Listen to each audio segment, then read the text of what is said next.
Hi, everybody, it's Cody. Today I'll be reading chapter 6 of The Wonderful Wizard of Oz, and this chapter title is The Cowardly Lion. I hope you enjoy it. Here we go. All this time, Dorothy and her companions had been walking through the thick woods. The road was still paved with yellow brick, but these were much covered by dry branches and dead leaves from the trees, and the walking was not good at all. There were few birds in this part of the forest, for birds love the open country where there is plenty of sunshine. But now and then there came a deep growl from some wild animal hidden among the trees. These sounds made the little girl's heart beat fast, for she did not know what to make of them, but Toto knew, and he walked close to Dorothy's side and did not even bark in return. "How long will it be," the child asked of the Tin Man, "before we are out of the forest?"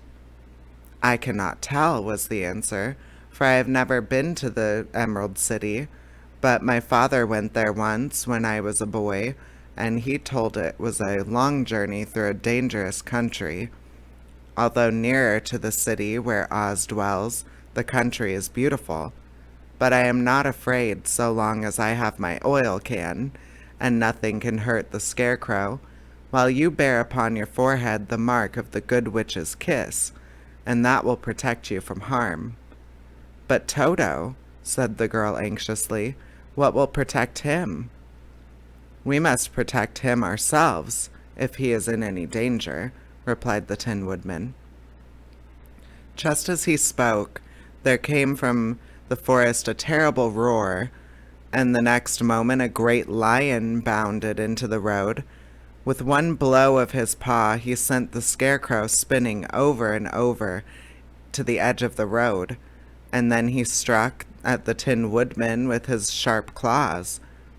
But to the lion's surprise, he could make no impression on the tin, although the woodman fell over in the road and lay still.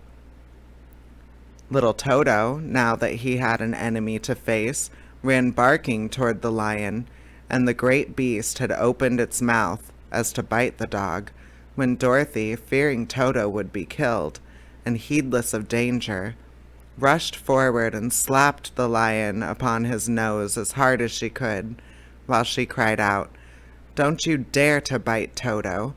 You ought to be ashamed of yourself, a big beast like you to bite a poor little dog." "I didn't bite him," said the lion as he rubbed his nose with his paw where Dorothy had hit it. "No, but you tried to," she retorted. "You are nothing but a big coward." "I know it," said the lion, hanging his head in shame. "I have always known it. But how can I help it?" "I don't know, I'm sure. To think of your striking a stuffed man like the poor Scarecrow." "Is he stuffed?" asked the lion in surprise as he watched her pick up the Scarecrow and set him upon his feet, while she patted him into shape again. "Of course he's stuffed," replied Dorothy, who was still angry. "That's why he went over so easily," remarked the lion. "It astonished me to see him whirl about so. Is the other one also stuffed?" "No," said Dorothy. "He is made of tin," and she helped the woodman up again. "That's why he nearly blunted my claws," said the lion. "When they scratched against the tin, it made a cold shiver run down my back. What is that little animal you are so tender of?" "He is my dog, Toto," answered Dorothy. "Is he made of tin or stuffed?" asked the lion. "Neither. He's a meat dog," said the girl. "Oh, he's a curious animal and seems remarkably small, now that I look at him.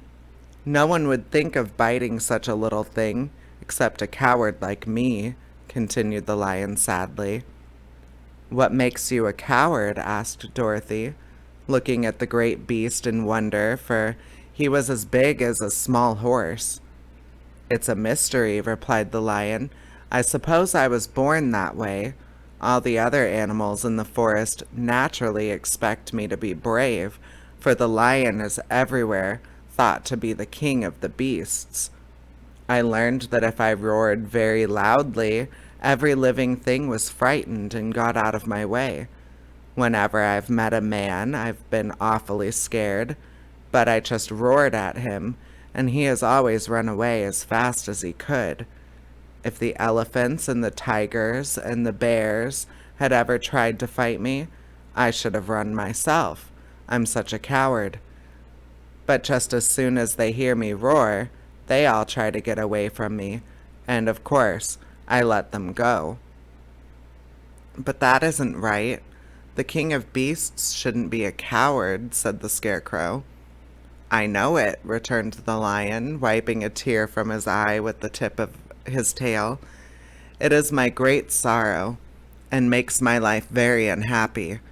But whenever there is danger, my heart begins to beat fast. Perhaps you have a heart disease, said the Tin Woodman. It may be, said the lion.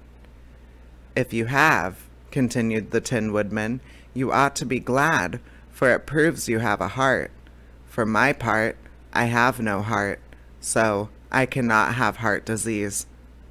Perhaps, said the lion thoughtfully, if I had no heart, I should not be a coward. Have you brains? Asked the scarecrow. I suppose so. I've never looked to see, replied the lion. I am going to see the great Oz to ask him to give me some, remarked the scarecrow, for my head is stuffed with straw. And I am going to ask him to give me a heart, said the woodman. And I am going to ask him to send Toto and me back to Kansas, replied Dorothy. Do you think Oz will give me courage? Asked the Cowardly Lion. Just as easily as he could give me brains, said the Scarecrow. Or give me a heart, said the Tin Woodman. Or send me back to Kansas, said Dorothy. Then if you don't mind, I'll go with you, said the Lion, for my life is simply unbearable without a bit of courage. You will be very welcome, answered Dorothy, for you will help keep all of the other beasts away. It seems to me they must be more cowardly than you if they allow you to scare them so easily.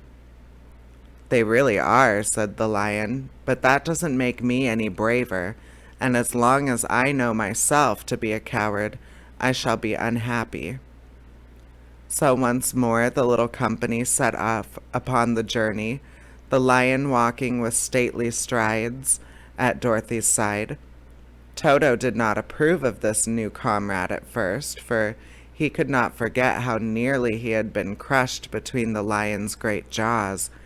But after a time he became more at ease, and presently Toto and the Cowardly Lion had grown to be good friends. During the rest of that day there was no other adventure to mar the peace of their journey. Once, indeed, the Tin Woodman stepped upon a beetle that was crawling along the ground and killed the poor little thing. This made the Tin Woodman very unhappy, for he was always careful not to hurt any living creature. And as he walked along, he wept several tears of sorrow and regret. These tears ran slowly down his face and over the hinges of his jaw, and there they rested. When Dorothy presently asked him a question, the Tin Woodman could not open his mouth, for his jaws were tightly rusted together. He became greatly frightened at this and made many motions to Dorothy to relieve him, but she could not understand. The lion was also puzzled to know what was wrong, but the Scarecrow seized the oil can from Dorothy's basket and oiled the woodman's jaws, so that after a few moments he could talk as well as before. This will serve me a lesson, said he, to look where I step, for if I should kill another bug or beetle, I should surely cry again, and crying rusts my jaws so that I cannot speak. Thereafter he walked very carefully, with his eyes on the road, and when he saw a tiny ant toiling by, he would step over it so as not to harm it.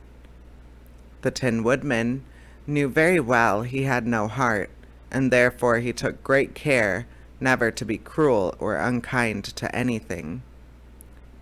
"You people with hearts," he said, "have something to guide you, and need never do wrong. But I have no heart, and so I must be very careful. When Oz gives me a heart, of course, I needn't mind so much." All right, and that is the end of Chapter 6, The Cowardly Lion. I hope you enjoyed this chapter, and I hope that you enjoy all the rest of the chapters to come. All right, take care, everybody. Bye-bye.